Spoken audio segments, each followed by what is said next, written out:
Oi, pessoal que está chegando aí, a nossa live é de diástase e vamos abordar tudo sobre o tema, separação do reto abdominal. Tem muita gente que tem muitas dúvidas sobre esse assunto, por isso que eu estou gravando essa live junto com a minha parceira, a Luma. Fui convidada para gravar com ela e é uma das abordagens que tem muitas dúvidas dentro dos nossos espaços, dentro da nossa na academia, nos estudos de Pilates. Por quê? Porque diante dessa manifestação clínica é uma das coisas que acarreta outras disfunções. Então, a gente vai abordar um pouquinho hoje dentro da nossa live, ok? Gente, vamos lá, tá?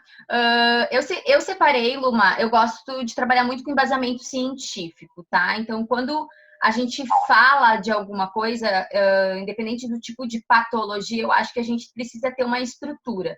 Uma das coisas que eu sempre gosto de falar dentro dos meus cursos, quando a gente tem uma base boa de conhecimento, a gente consegue evoluir qualquer tipo de movimento.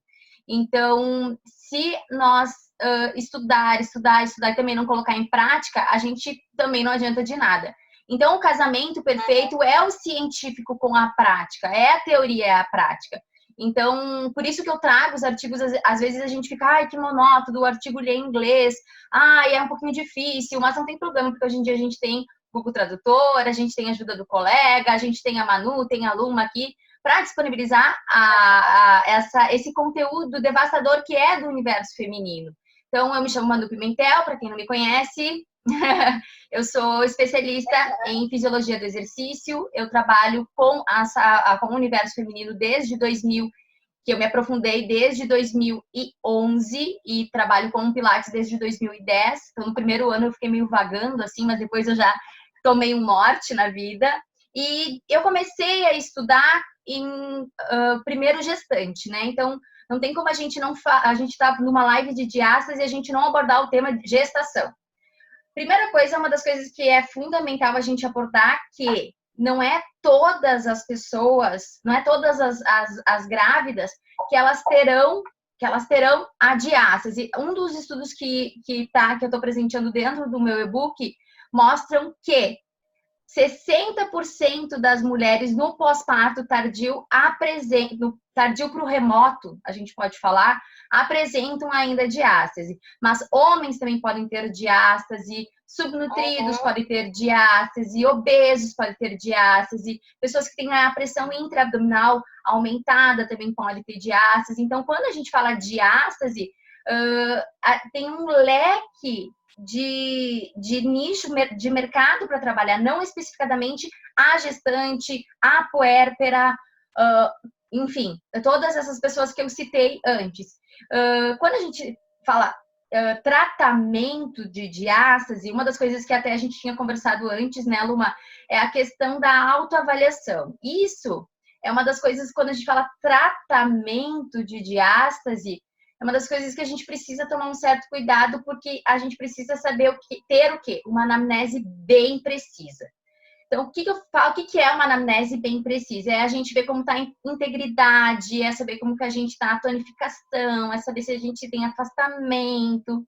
Mas para nós entender tudo isso que eu, Manu, estou falando, porque eu vou falando, vamos recapitular o que é a diástase, tá? Então, eu gosto de dar uma palhinha para quem que já é da área, que está chegando, sejam todos bem-vindos.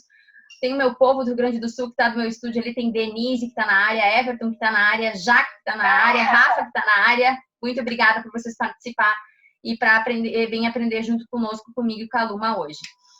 O que é a diástase? A diástase é uma manifestação clínica visceral, ok? Que é a separação do reto do abdômen. Quando a gente fala separação do reto do abdômen, uma das coisas que a gente precisa saber se essa separação,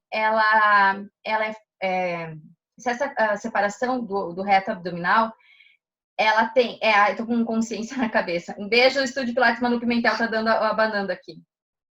Se esse afastamento, ele é competente ou não competente. O que é essa competência e não competência?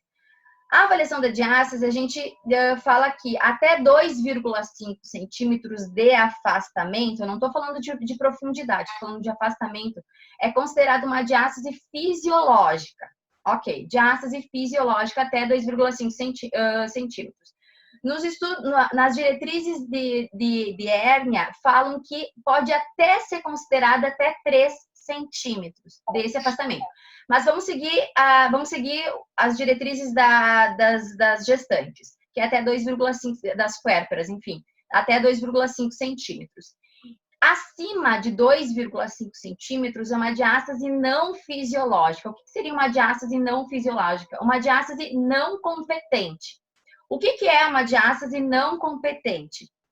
É a separação, ocorre a separação do reto abdominal acima de 2,5 centímetros, tá? E essa incompetência não segura as vísceras. Então, a diástase, eu adoro me movimentar, porque eu sou profissional do movimento, ela é do processo xifoide até a sínfise púbica.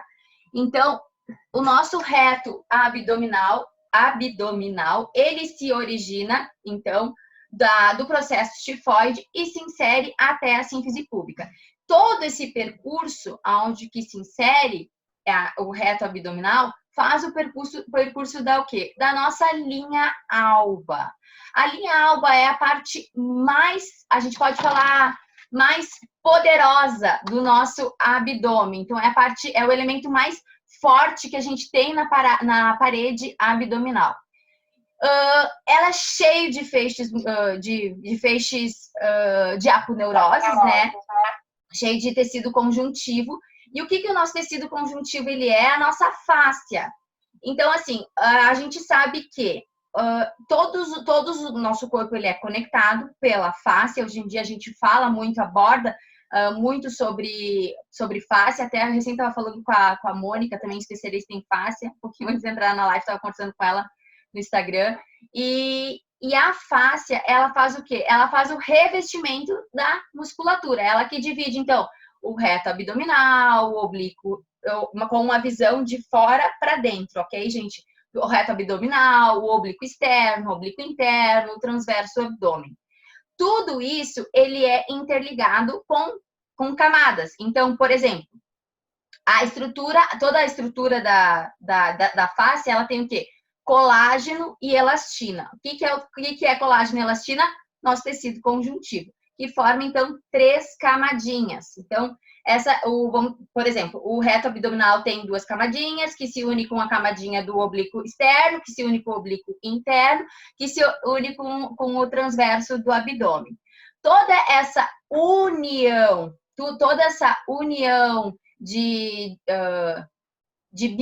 a gente vai falar, né, biointensigridade, ela forma o quê? Tensões, tá? Tensões no nosso abdômen, que faz que essa tensão dá sustentação para essa linha alba que é do processo xifoide à sínfise púbica.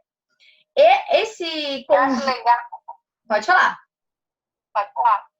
Não, então, tô falando com relação você tá falando bastante da parte anatômica da coisa, né, que eu acho que da diástase, pensar no tratamento.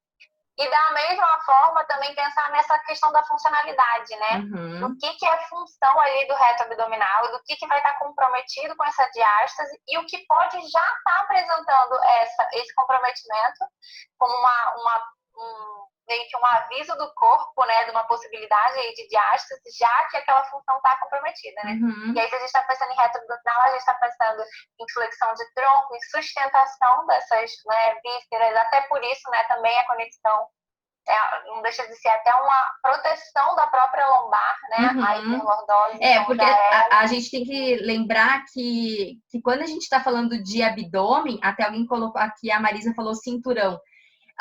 Quem faz a gente pode falar a parte anterior e posterior desse cinturão. A parte anterior é o nosso abdômen, é o nosso core, né?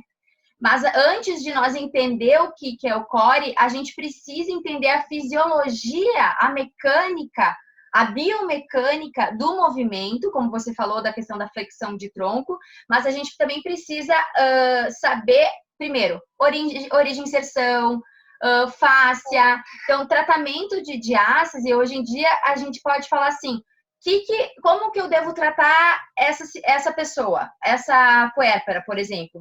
Vou pegar a fase do puerpério porque muita gente tem dúvida nessa fase. Eu vou tratar com exercícios hipopressivos? Legal, uma das possibilidades. Eu vou tratar com exercícios respiratórios? Ok, uma das possibilidades. Eu vou tratar com exercícios posturais, RPG? Uma das possibilidades. Então, a gama que as possibilidades que a gente tem para tratar são infinitas. Eu adoro usar essa palavra infinitas, porque a gente não se limita. Não, mas é verdade. A gente não pode se limitar. Esse exercício vai fechar a diástase. E a gente não sabe se a pessoa dorme bem, como é que é as atividades de vida diária. A gente precisa ensinar ela um tratamento de diástase, a gente precisa ensinar ela desde o levantar da cama. Por exemplo, tem que levantar de ladinho, não só na cama, mas no chão, quando fazer algum exercício, ou quando faz, enfim, qualquer outro movimento. Pode me perguntar, Luma. Não, ia até complementar. E essa parte até da anatomia, se você for parar para pensar, né? E comparar com a funcionalidade, por exemplo, da parte, uma diástase umbilical. Você tem uma diástase na parte superior, acima do umbigo ou abaixo do umbigo, também está muito relacionada. Desde as aponeuroses, que vão estar ali mais evidentes na parte inferior, né? Então, você tem ali muita aponeurose que é realmente para conter, talvez até o que a Marisa tenha falado com relação a esse cinturão seja um pouco disso também, porque ali você vai precisar da proteção realmente, né, dos órgãos da pelve.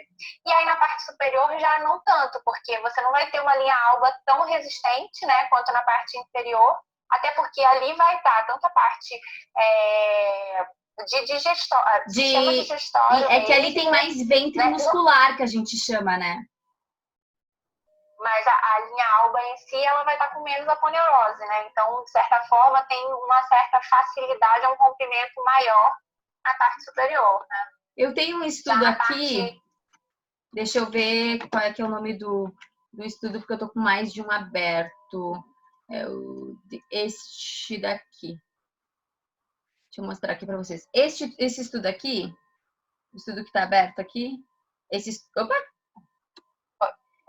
aqui é os efeitos do abdômen, do abdominal crush, tá? Que muitas pessoas elas têm dificuldade de, por que eu não tenho que fazer? E esse estudo ele debate sobre isso. Mas uma das coisas que é importante que a gente fala dentro desse assunto aqui é que na região superior, não sei se tem aqui, acho que aqui não tem um desenho. Não, aqui nos resultados ele fala que na região superior, as fibras musculares, elas são fibras, por exemplo, de 3D, elas são mais superficiais, mais profundas, e tem fibras também oblíquas. Na região inferior, deixa eu voltar aqui no stop. Na região inferior, tem mais fibras transversais, que a gente fala que proporcionam maior capacidade de resistir a tensões.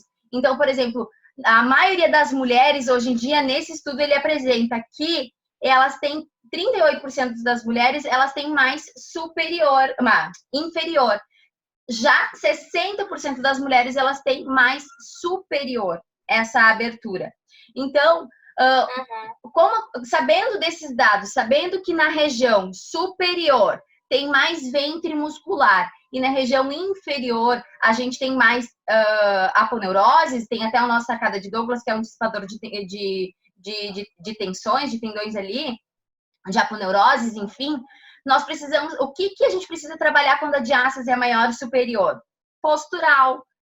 Por quê? Porque nem tu falaste, porque a região inferior ela tem uma conexão direta com os músculos do assoalho pélvico. Perfeito. Então, assim, se nós temos uma diástase inferior, mais abaixo, por exemplo, a gente tem um teste que a gente faz no GA, que é se a gente tem mais propensão a ter o quê? Uma cistocele, uma uretrocele, então disfunções de prolapsos genitais por causa da diástase. Uma curiosidade que eu achei importantíssima, só para encerrar desses dados desse artigo que eu trago, que 38% das mulheres esterectomizadas, 38% das mulheres que fizeram esterectomia, tem diástase na região inferior, por causa do aumento da pressão intraabdominal. Olha que interessante. Uma das coisas que a gente sempre fala dentro do mundo do hipopressivo, eu posso falar de boca cheia porque eu fiz todas as formações, é o quê? De nós preparar a mulher para fazer uma esterectomia. Diminuir a pressão. A gente não vai zerar a nossa vida hipopressórica, não tem como nós zerar a pressão intraabdominal, mas tem como a gente reduzir essa pressão. A mesma coisa quem for fazer uma colonoscopia ou quem for fazer qualquer outra intervenção que aumenta essa pressão intraabdominal. Outra curiosidade que de 30% a 52% das mulheres pós-menopausa também tem. E daí, quando a gente fala da questão da pós-menopausa, é correlacionada com a síndrome metabólica, que daí os receptores da periferia, eles perdem para os receptores centrais e ocasiona o quê?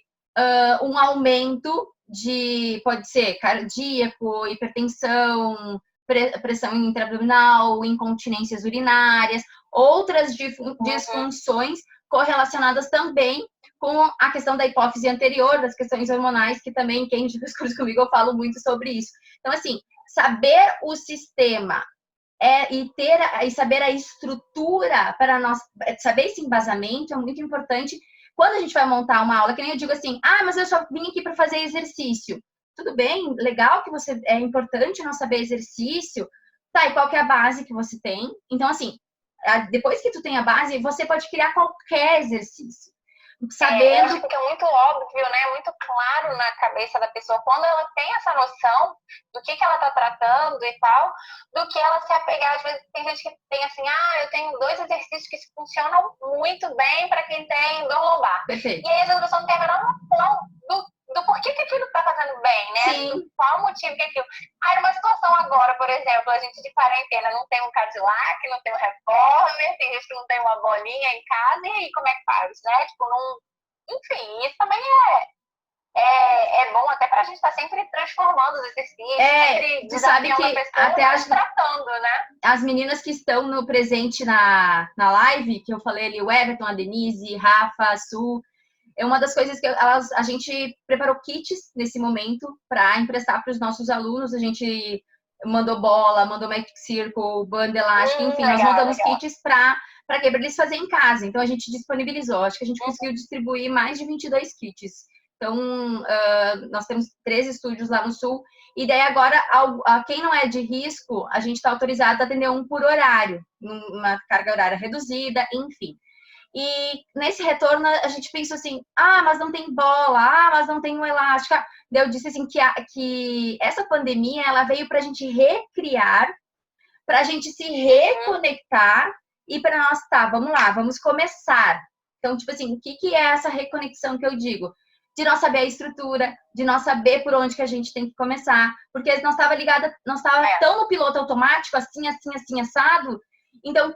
Estudar é a base de tudo, ponto. Depois que a gente estudou, vamos colocar em prática. A gente está falando de ácido, porque eu já emendei a pandemia. Por quê? Porque exercícios, por exemplo, respiratórios, a gente não precisa dos aparelhos de Pilates. A gente precisa saber que quando a gente inspira, a nossa caixa torácica expande e o diafragma desce. Quando eu expiro, a minha caixa torácica diminui, aumenta o meu espaçamento entre os ilíacos e as costelas flutuantes, meu diafragma vai para cima. Então, toda essa conexão e essa sinergia do nosso corpo e da nossa mente, dos nossos chakras, para quem acredita, Manoel na área, eu acho que a gente consegue fazer um bom tratamento.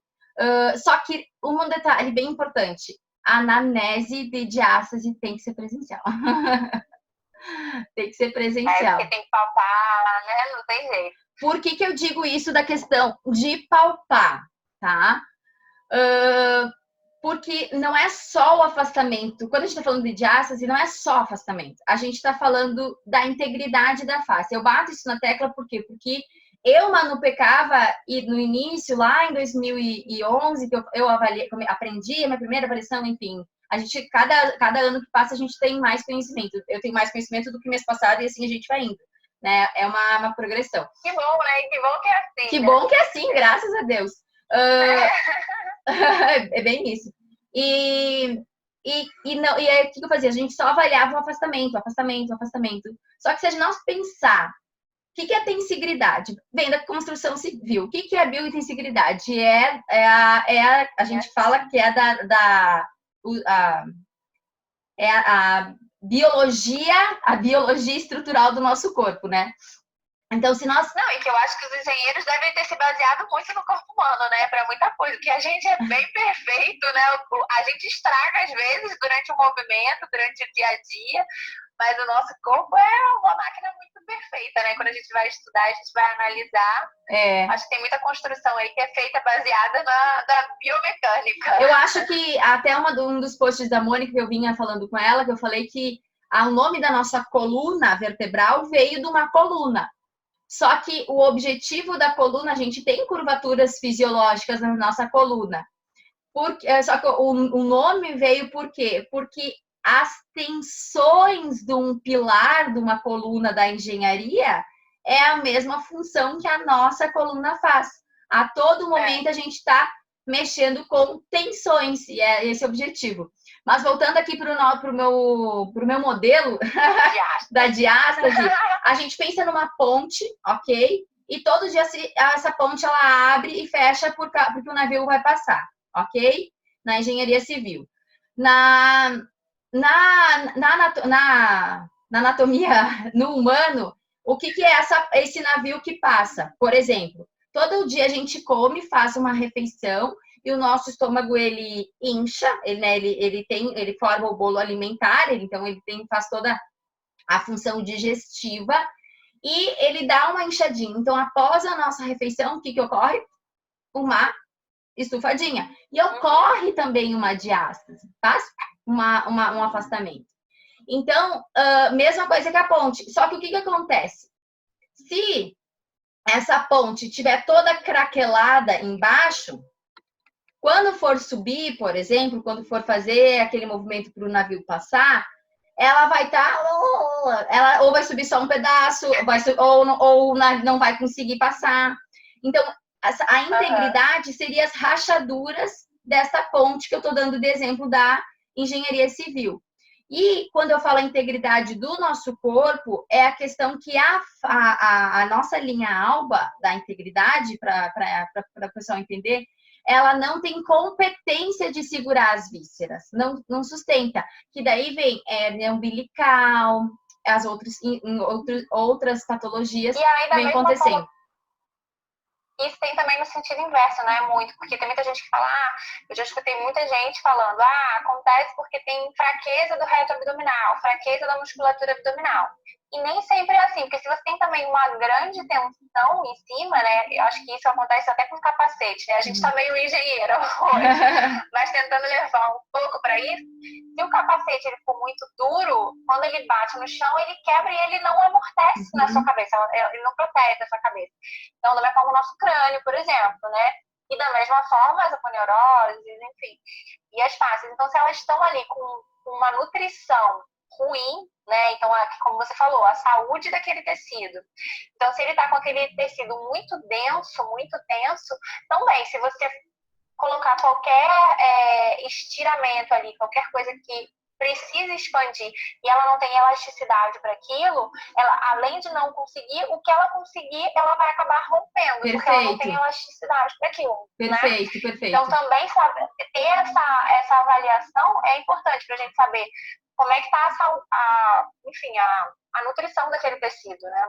Sim. Até para recuperação, porque aí a diástase às vezes já está lá, mas aí você já tem uma noção do como que você vai recuperar aquilo, se você vai recuperar aquilo, o que você vai precisar, enfim. Uma das dúvidas que muita gente me pergunta é, mas tu tá me falando que eu tenho que fazer abdômen, que eu tenho que nutrir essa fibra e eu não posso fazer o abdominal crunch. Parece que daí coloca a venda, né? Então, assim, por exemplo, um exercício respiratório é um exercício abdominal. Um exercício de crescimento axial também é um exercício, só de tu manter, é um exercício de estabilização. Então, o que a gente precisa para a nossa lombar, por exemplo? Estabilidade. Como que a gente ganha estabilidade? Ganhando força e tonicidade. Porque uma das coisas que a gente... O que a gente quer aqui? Nem sempre a força é eficaz, tem que ter, primeiramente, para o tratamento. Tem muitos abdômenes fortes que não são competentes. O que a gente precisa aqui? Ganhar tônus dessa musculatura, com um trabalho iniciar com um trabalho de transverso do abdômen, porque é ele que é o pai de todos, a gente pode falar. Então, a estrutura do transverso do abdômen, por mais que ela é uma musculatura profunda, ela é uma musculatura que trabalha em sinergia com os músculos do assoalho pélvico, com o diafragma. Então, tudo isso está conectado com os multíferos, os eretores da coluna, toda essa conexão. Tá, e daí se a gente fala que ele é conectado com os músculos do assoalho pélvico, quem é conectado com os músculos do assoalho pélvico? O glúteo. Então tá, e o glúteo forte precisa de quê? Isquiotibiais. Isquiotibiais Aí a gente vê, pensando de forma ascendente, que às vezes a gente pode iniciar um tratamento de diástase, não na diástase. A gente pode iniciar um tratamento da diástase com uma avaliação nos pés. Então, por exemplo, eu tenho uma pisada mais pronada, mais supina. Como é que tá o deambular? O início da avaliação começa quando a pessoa entra no consultório. Eu sempre gosto de falar, não fazem anamnese mandando o paciente de vocês respirar, ou mandando o paciente de vocês caminhar. A gente já tem que treinar o nosso olho clínico quando a pessoa entrar, porque depois ela vai mudar o padrão dela, tanto respiratório quanto de marcha, né? Não, e você está falando da questão de tudo isso conectado, essa estabilização. E aí, se você vai para o Pilates, por exemplo, se você vai fazer alguma coisa até em casa, tarefa de dia a dia mesmo, se você for, sei lá, se preparar para pegar uma caixa, por exemplo, você vai preparar o seu assoalho pélvico, você vai preparar seu reto abdominal, você vai preparar muito multífido.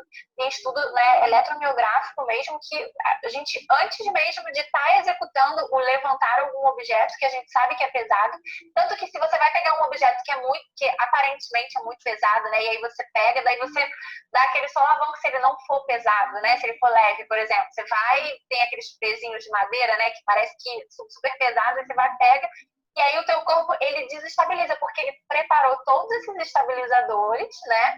Então, multífido, transverso, o reto abdominal, ele vai estar, porque ele vai estar conectado ali, então ele vai entrar também. Tem um estudo Luma tem um estudo Luma que mostra que antes de nós fazer o movimento do que a gente vai ativar o transverso do abdômen, ele ativa 0,0 milímetros antes da ativação.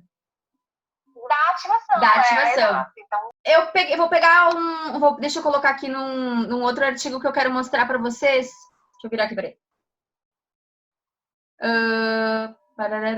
Não é esse aqui. Esse é dos efeitos. Esse aqui. Tá? Esse aqui é um artigo que a gente fala sobre o movimento, as terapias, como que a gente pode trabalhar e essa análise é feita, é um artigo super atualizado, que ele fala sobre os retos abdominais, o tratamento que não há modelo específico para o tratamento da diástase, que é isso que a gente está debatendo, tá? Por que não é um movimento específico para a diástase? Porque tem uma discordância do que é bom fazer abdominal hipopressivo, tem outra discordância. Aqui tem esse artigo é maravilhoso, eu vou disponibilizar para vocês, tá? No e-book. Tem uma discordância que ele fala que o que é bom para um não sempre é eficaz para outro, e em decorrência disso um comportamento biomecânico na parede abdominal é alterada. Por exemplo, alguns têm diferenciação postural, outros têm diferenciação com o aumento da pressão intra-abdominal. Então, esse é um dos artigos bem bacanas. E ele traz cortes interessantes das fáscias musculares do reto. Então, aqui a gente tem um corte transversal da parede anterior do abdômen. Então, tem toda essa questão da sinergia, da união. Aqui é nossos ventres musculares cheios de fáscia, que tem essa conexão mais funda. Então, apresenta que é uma região forte? Sim, é uma região forte. Porém, Não, o tratamento da diástase a gente consegue reverter com um exercício específico? Não. Cada pessoa a gente pode dar um tipo de tratamento. Muito bom. Então, de uma forma assim, seria muito sucinto falar, né? Mas pensando na diástase, a gente tem que avaliar tanto profundidade quanto esse comprimento, né? E pensa em integridade. Ao umbigo. Tu diz o rastreamento. Não, sim, a integridade também, eu digo de distância, tipo, do umbigo até normalmente, o início, né? O que a gente pode fazer numa avaliação? A gente tem pontos de referência. Então, por exemplo, parte inferior a gente tem mais aponeuroses, a gente mede 2,5 centímetros abaixo do umbigo. Aí, esse é o nosso ponto, nossa referência 3. Aí, o umbigo seria a nossa referência 2. E a nossa referência 1 seria 3 centímetros acima do umbigo. Então, nós teria 3 pontos de referência para nós iniciar a nossa avaliação. Depois, é importante, sim, nós fazer o rastreamento. Então, assim, identificou os 3 pontos, avaliou afastamento e integridade, que é a profundidade, aí a gente faz o rastreamento desde o processo tifoide até a sínfise púbica, para nós começar a ver qual que é aonde que a gente precisa enfatizar. Por exemplo, se ela tem mais a diástase na região inferior, que acontece às vezes, né? O que a gente precisa dar para ela? Mais tonicidade. Mas se ela tem a separação do reto mais superior, supraumbilical, o que a gente tem que dar? Mais ênfase na questão postural. Manu, mas então eu fico só na postural? Eu fico só na tonificação? Não. É a união dos dois, eu digo que é o casamento que a gente começa a fazer o tratamento. As pessoas relacionam muito o postural só com a lombar, né? Não. Acho que deu uma travada aqui, Manu. Pra mim tá Tá me ouvindo? Sim. Tô te ouvindo. Foi? E também está muito relacionada à parte superior, está muito relacionada à torácica, né? Que é onde a gente tem que trabalhar muito o movimento realmente e consegue atingir essa parte superior do abdômen sem estar ali gerando mais tensão ou aumentando esse afastamento das fibras, né? Sim, Acho que a torácica é um bom caminho também. Aqui na torácica a gente precisa ter estabilização na escápula, por exemplo, mas é importante nós ter mobilidade nessa região, porque se nós estamos pensando em cadeia cruzada, vai interligar direto com o abdômen, né? Vai fazer essa conexão direta. Uma das dúvidas que... Pensando lá em fáscias, a gente pensa muito em cadeia cruzada e em cadeia flexora. O reto abdominal ele vai estar muito relacionado a diversas linhas, né, dos trilhos mesmo, mas acho que é bem focado principalmente na cadeia cruzada, né, e na cadeia flexora. Por isso que é muito receoso também para quem trabalha com pilates, porque dentro do pilates a gente tem muito rolamento, muita flexão, então eu acho que isso é uma dúvida que aparece muito para as pessoas, porque as pessoas, tem diástase, eu não vou poder fazer um rolo, mas aí é a hora, Luma, não vou poder fazer um rolo, não vou poder fazer... ali é a hora de essa é a hora de nós pensar fora da caixa.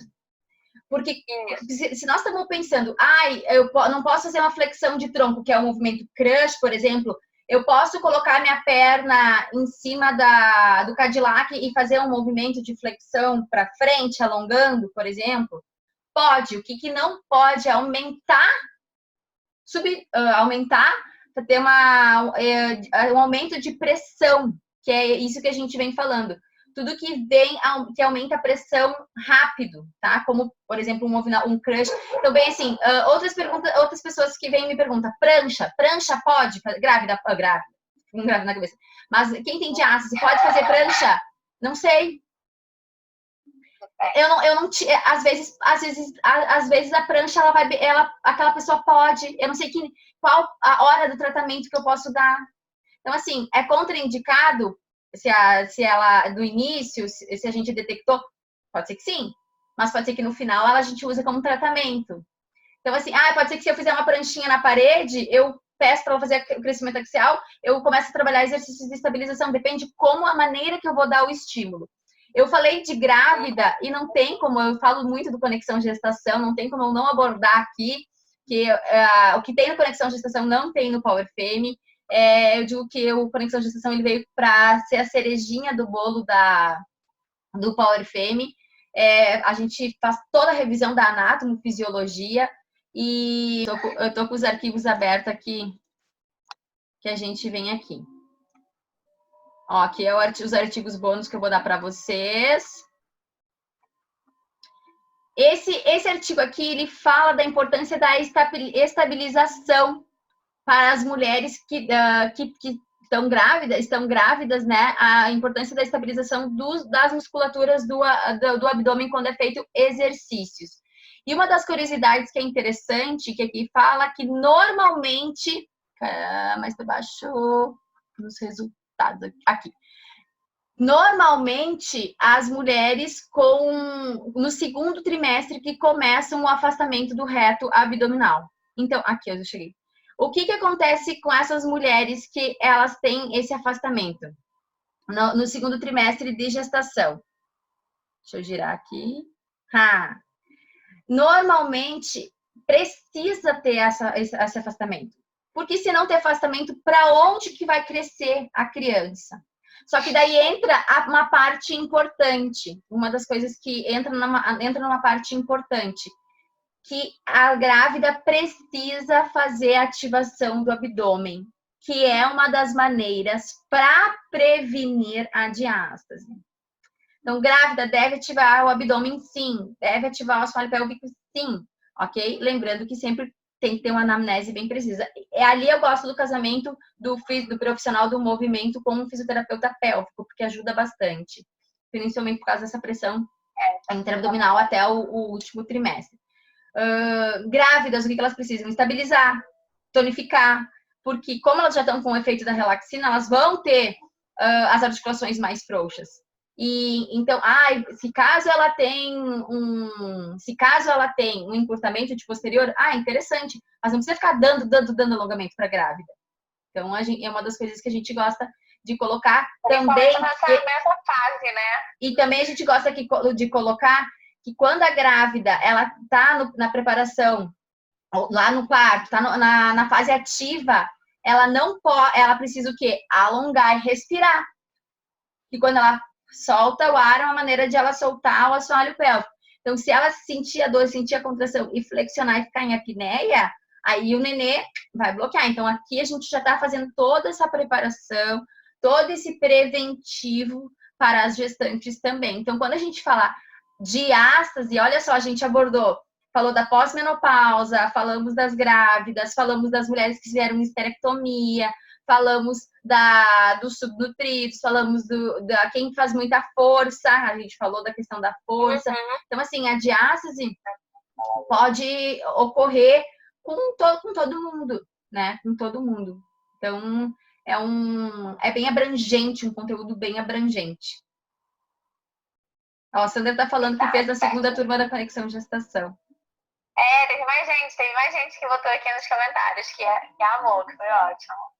Muito bom. Gente, Luma, tu falou que você recebeu dúvidas, não sei se a gente já abordou, se tu tiver, tu pode me perguntar. Não, já abordamos, era basicamente sobre essas conexões realmente que a gente fez, tanto dessas possibilidades, porque às vezes o tema de diástase fica muito, né, com a imagem focada na gestante ou exclusivo da mulher, né, e a gente viu que não é assim, que tem outros motivos para ocorrer essa diástase, a gente vê também no dia a dia, né, com pacientes que a gente recebe. Mas, enfim, as dúvidas que eu recebi durante a semana foram supridas. Se tiverem mais dúvidas... Uma das coisas que assim, para nós fazer, eu digo que a gente termina sem ter fim. Porque dá vontade de ainda continuar. Não, mas é que a gente nunca vai poder botar um ponto final nas coisas. Porque eu sempre digo que a gente sempre tem que terminar com uma pergunta, porque quando a gente termina com um ponto final, terminou. Então, a gente sempre termina com uma pergunta. Que é relevante, tipo, a conexão dos músculos do abdômen com a linha alba. É isso que a gente precisa conscientizar, que eles trabalham em sinergia, que quando a gente está falando de diástase, a gente precisa de tonificação, a gente precisa de estabilização, a gente precisa pensar fora da caixa, literalmente. Não ficam com aquela coisa batendo na tecla, eu tenho que tratar uma diástase, a gente fica olhando só para a barriga da pessoa. A gente não, eu tenho que ir pro pé, tem que ir pra cabeça, tem que ir pro pescoço. Você tem que equilibrar todas as tensões que envolvem o nosso corpo, né? Sim. E aí o foco, de repente, a gente vai estar com um tratamento objetivando a diástase, mas essas tensões elas vão ser espalhadas do pico da nossa cabeça até o dedão do pé, né? Então, e uma diástase, ela pode levar o quê? Uma diástase pode ter, além das disfunções do assoalho pélvico que a gente falou, né? Mas pode ter uma hérnia discal, pode ter refluxo, pode ter outras disfunções que são devido, né, essa fraqueza nessa região abdominal. Dúvidas, gente? Tem muitas pessoas que... Então tá batendo... Oi? Não, pode falar. Nós temos 3 minutinhos. Uma das coisas que eu gosto de bater na tecla é estudo. E se tiver dúvida, nos chamam, que a gente está aqui, a gente está disponível, a gente vem na boa vontade, porque o nosso objetivo aqui é promover saúde com qualidade. Não adianta eu guardar as 7 chaves, todo o meu conhecimento, a Luma guardar todo o conhecimento dela. A gente está aqui disponível para isso. Não tenho medo e vergonha de perguntar. Uma das frases que eu amo e eu sempre bato na tecla. Tolo é quem não pergunta, não quem perguntou. Então, quanto mais conhecimento adquirido, quanto mais a gente estudar sobre o universo feminino, sobre biomecânica, sobre fáscia, sobre anatomofisiologia, enfim, toda essa... Eu amo neuro, né? Tu também ama neuro. Então, a gente expande mais ainda o nosso atendimento, né? Para nós levar para a nossa prática. Um pouquinho do nosso assunto diástase. Então, hoje conversei com a minha amiga Luma e eu tenho o prazer de compartilhar com vocês essa nossa live, junto com os artigos científicos e um e-book falando sobre diástase. Espero ter gostado deste conteúdo devastador que é o nosso corpo humano. E mais um pouquinho do universo feminino quando a gente fala de empoderamento. É o autoconhecimento, é se conhecer para receber de nós mesmos. Um beijo grande, espero que tenham gostado.